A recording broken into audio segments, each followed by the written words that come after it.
Congress party తమ స్వలాభం కోసం ముందు చూపు లేకుండా బీజేపీకి సహకారం అందిస్తుందని సిపిఎం పోలీస్ బ్యూరో సభ్యులు బివి రాఘవులు తెలిపారు.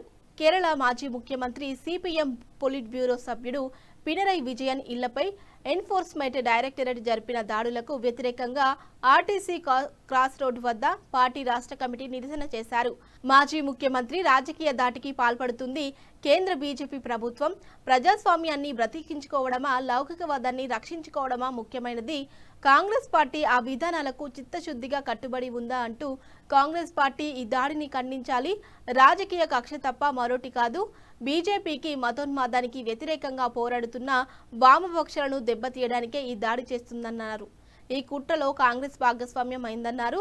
సోనియా గాంధీ, రాహుల్ గాంధీ కాంగ్రెస్ పార్టీలపై సిబిఐ దాడులు జరిగినప్పుడు ముక్తఖండంతో సిపిఎం ఖండించింది అని అన్నారు.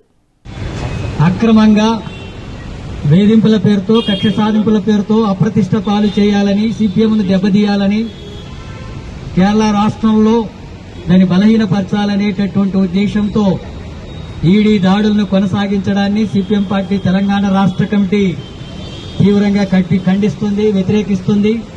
దీన్ని వ్యతిరేకిస్తూ ఈరోజు రాష్ట్ర వ్యాప్తంగా నిరసన కార్యక్రమాలని నిర్వహించడాన్ని పిలుపునిచ్చాం, జరుగుతూ ఉన్నాయి. అందులో భాగంగా ఇక్కడ హైదరాబాద్ లో కూడా ఈ కార్యక్రమాన్ని నిర్వహిస్తున్నాం.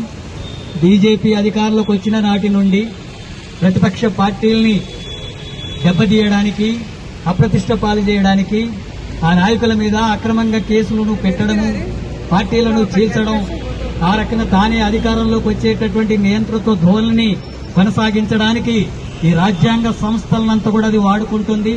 ఇప్పుడు ఈడీని వాడుకుంటుంది, సిబిఐని ఆ రకంగానే వాడుకున్నది.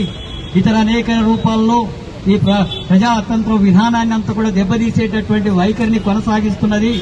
అందులో భాగంగా సిపిఎం పార్టీ దేశవ్యాప్తంగా మతోన్మాద రాజకీయాలకు వ్యతిరేకంగా, అలాగే నియంతృత్వ భావాలకు వ్యతిరేకంగా బీజేపీ అనుసరిస్తున్నటువంటి ప్రజా వ్యతిరేక విధానాల మీద పోరాటమే కాకుండా లౌకిక శక్తులంతా కూడా కలుపుకొని ప్రతిఘటించే పోరాటాలు నిర్వహిస్తుంది. కాబట్టి బీజేపీని నష్టపరిచేటటువంటి పద్ధతుల్లో ఉద్యమాలు జరుగుతున్నాయని చెప్పి కామ్రేడ్ విజయన్ మీద ఒక అవినీతి ఆరోపణ లేదు, ఒక చోట కేసు నమోదు లేదు. వారు ఏదైతే కేసు గురించి చెప్తున్నారో ఆ కేసులో ఎప్పుడు ఈడీతో సహా ఏ సంస్థ ఆయన పేరును ప్రస్తావించలేదు.